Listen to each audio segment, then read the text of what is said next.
মাত্র ১২ দিনের ব্যবধানে বিদ্রোহীদের তোপের মুখে সিরিয়া থেকে রাশিয়া পালিয়ে যেতে হয় বাশার আল আসাদকে। এর মধ্য দিয়ে সিরিয়ার বাশার আল আসাদের ২৪ বছরের শাসনের অবসান ঘটে। বাবা হাফিজ আল আসাদ ও ছেলে বাশার আল আসাদ মিলে টানা ৫৩ বছর সিরিয়া শাসন করেছেন। তবে রোববার পালিয়ে যাওয়ার পর বাশার আল আসাদের গন্তব্য নিয়ে দীর্ঘ সময় কোনো তথ্য পাওয়া যায়নি। পরবর্তীতে রাশিয়া জানায় বাশার আল আসাদ প্রেসিডেন্ট পদ থেকে পদত্যাগ করে রাশিয়ায় চলে এসেছেন।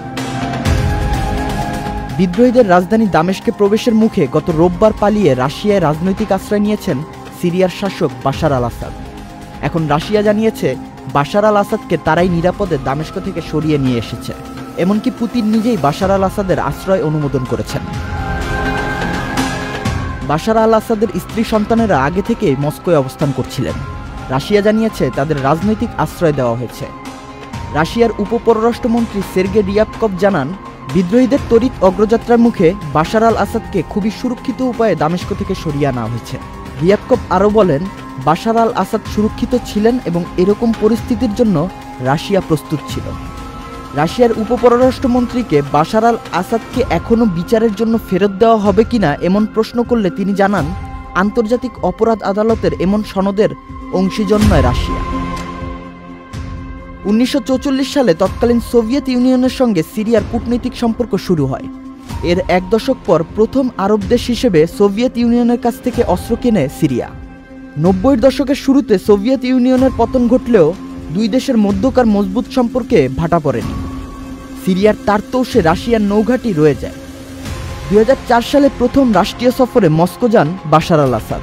তার এই সফরের লক্ষ্য ছিল সিরিয়ার সেনাবাহিনীকে আধুনিকায়ন করতে রাশিয়ার সাথে কাজ করা। বাশার আল আসাদের গদি টেকাতে সিরিয়ার যুদ্ধে জড়িয়ে পড়ে রাশিয়া। মস্কোর হস্তক্ষেপে সিরিয়ার যুদ্ধের মোড় বাশার আল আসাদের পক্ষে ঘুরে যায়। কারণ রাশিয়ার মতো পরাশক্তি ছাড়া যুক্তরাষ্ট্র, তুরস্ক ও আরব দেশগুলোর সমর্থন পেয়ে আসা বিদ্রোহী গোষ্ঠীগুলোকে দমন করতে পারছিল না সিরিয়ার সরকারি বাহিনী। এর মধ্য দিয়ে মধ্যপ্রাচ্যে সামরিক ও কূটনৈতিক অবস্থান আরও দৃঢ় করার সুযোগ পায় রাশিয়া। এতে আরব বিশ্বে রাশিয়াও যে ক্ষমতাধর সেটাও দেখানোর সুযোগ পায় মস্কো। বিদ্রোহীদের আক্রমণের মুখে সিরিয়ার সামরিক বাহিনীর অসহায় আত্মসমর্পণ রাশিয়াকে হতবাক করেছে। কারণ সিরিয়ার বাশার আল আসাদকে ক্ষমতায় টিকিয়ে রাখার লড়াইকে নিজেদের লড়াই হিসেবে মনে করত রাশিয়া। মধ্যপ্রাচ্যের ঘনিষ্ঠ মিত্র বাশারকে হারানো বৈশ্বিক পরাশক্তি হিসেবে রাশিয়ার অবস্থানকে দুর্বল করে তুলবে। এতদিন মধ্যপ্রাচ্যের বিষয়ে রাশিয়া কথা বলতে পারলেও এখন আর তা থাকছে না। অন্যদিকে সিরিয়ার ১৪ বছরের গৃহযুদ্ধের বিজয়ী হিসেবে আবির্ভাব ঘটেছে তুরস্কের।